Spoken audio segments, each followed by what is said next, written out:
Privatisation अच्छी चीज़ है अगर लिमिट में की जाए। आज की सरकारें ज़्यादा कर रही हैं। अभी आपके सामने एक एग्जांपल देती हूँ। हरियाणा की सरकार ने एक नया प्रोजेक्ट लॉन्च किया है, अगर तुम्हें पता हो, जिसमें सरकार ने, लिखित में आया था अखबार में, सरकार ने क्या कहा, अगर किसी की सालाना आय 1,80,000 से कम है, ये बहुत ही कम है, 1,80,000 पूरे साल के, किसी को इतने से कम मिलते हैं तो वो अपने बच्चे को अगर सरकारी स्कूल में भेजता है तो उसको 500 रुपये फीस देनी पड़ेगी, 500 रुपये फीस देनी पड़ेगी।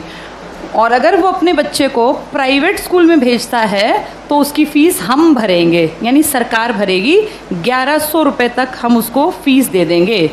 अब सोचो, अपने घर से बच्चा सरकारी जाएगा तो पैसे लेके जाएगा और प्राइवेट जाएगा तो खाली हाथ जाएगा, क्योंकि उसके पैसे कहाँ से आएंगे? सरकार। बड़ा अच्छा काम है ना, अच्छी चीज़ तो है ये। लेकिन इससे पता है क्या होगा? 5-7 साल बाद सरकार कहेगी बजट बहुत गड़बड़ा गया और ये जो 1,100 रुपये हम देते हैं, हम आगे इसको कैरी ऑन नहीं कर पाएंगे। उन 5 सालों में सरकारी स्कूल बंद होने की कगार पर आ गए होंगे। धीरे धीरे करके सरकारी स्कूल से एडमिशन्स खत्म, अभी भी कम है, खत्म। फिर 2-3 साल बाद क्या करेंगे? बजट में कहेंगे सरकारी टीचर्स बिना बात तनख्वाह ले रहे हैं, बच्चे तो हैं नहीं, बिना बात पंखे चला लेते हैं, खर्चा है, चपरासी रखना पड़ता है, क्योंकि सरकारी स्कूल के टीचर कहाँ जाएंगे, सैलरी तो मिलती है मोटी। फिर कहेंगे सरकारी स्कूलों को प्राइवेटाइज कर देते हैं, जिसको खरीदने हो स्कूल वो बता देना।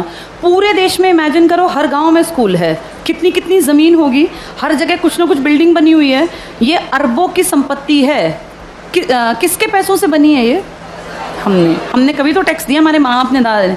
हमारे उस पैसे की संपत्ति को बेचने वाला कौन? सरकार। वो पैसा खाने वाली सरकार, उस पैसे का इस्तेमाल हमारे लिए थोड़ी ना करेंगे, हमें पता ही नहीं कहाँ जाएगा। सारे स्कूल कुछ सालों में देखना तुम, बड़े जो ये कैपिटलिस्ट लोग हैं ना, पूंजीपति, इनको ट्रांसफ़र हो जाएंगे। कारण यही होगा कि भैया हम तो मेंटेन कैसे करें, बच्चे नहीं आते यहाँ, हम कैसे करें? अब सारे बच्चे ढल गए प्राइवेट की तरफ, क्योंकि वो फ्री सोच रहे हैं इसको, वो सोच रहे हैं हमारी फ़ीस कौन दे रहा है?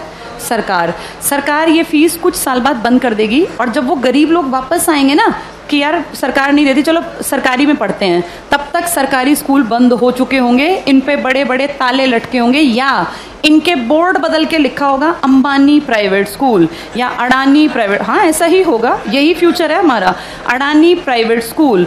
और जब जाके यहाँ फीस पता करेंगे ना तो 5,000 मिनिमम फ़ी है। अब बताओ, वो मजदूर का बेटा, वो किसान की बेटी कहाँ पढ़ेंगे? सब चीज़ें इतनी महंगी हो जाएंगी आने वाले 5 से 8-10 सालों के अंदर कि तुम्हारे देखते देखते चीज़ें बहुत ज़्यादा बदल जाएंगी। और सरकार निजीकरण का, जो लोग पक्षधर हैं ना, जो कहते हैं निजीकरण अच्छी चीज़ है, निजीकरण अच्छी चीज़ है अगर चीज़ ऐसी हो जिसको अमीर लोग इस्तेमाल करते हैं। भाई ये एरोप्लेन है, अमीर ही जाता है इसमें बैठ के, कर दो प्राइवेटाइज, हमें कोई दिक्कत नहीं, बेच देते एयर इंडिया, दिक्कत नहीं है। लेकिन प्रॉब्लम वो है जिस चीज़ का इस्तेमाल कौन करता है? गरीब। और तुम उसको प्राइवेट कर रहे हो। जैसे गरीब के पास ऑप्शन भी तो नहीं है ना भाई, एरोप्लेन में बैठने वाला 12,000 की टिकट ले चाहे 20,000 की, उसकी जेब पे ज़्यादा फर्क नहीं पड़ता। पर बस में चलने वाले आदमी जो रोज़ बेचारा 10 रुपये बचाने की सोचता है, अगर तुम टिकट 10 की जगह 50 की करोगे तो वो तो बेचारा मर गया, वो कैसे जीवन जिएगा? तो जो प्राइवेटाइज कहते हैं ना अच्छी चीज़ है, अमीरों वाली चीज़ों को प्राइवेटाइज कर दो, कोई दिक्कत नहीं है। जो बेचारा गरीब मुश्किल से जीवन यापन करता है उसकी चीज़ें क्यों प्राइवेटाइज करा रहे हो? और सरकार अब जो अगली नज़र रख रही है ना, वो शिक्षा पे है। तुम्हारे ये स्कूल कुछ सालों में सारे जानबूझ के डूबते हुए दिखाए जाएंगे। ये सब चीज़ें ना इतनी प्लानिंग से होती हैं कि पता नहीं चलता कैसे चीज़ों का स्तर पहले धीरे धीरे धीरे गिराया जाता है और ऐसे दिखाया जाता है काम नहीं कर रहे। आज की डेट में किसी इंडियन से पूछो सरकारी स्कूल का क्या हाल है तो वो 100% क्या कहेगा कि बहुत बकवास, कुछ पढ़ाई नहीं होती। ऐसी पिक्चर दिमाग में क्रिएट करके और 10-20 साल में रास्ता बन गया कि हर आदमी के मन में कि यार ये बकवास है, बहुत पैसा खाता है सरकारी स्कूल सरकार का और करता कुछ नहीं है, तो फिर इसको प्राइवेट करना बेहद आसान है।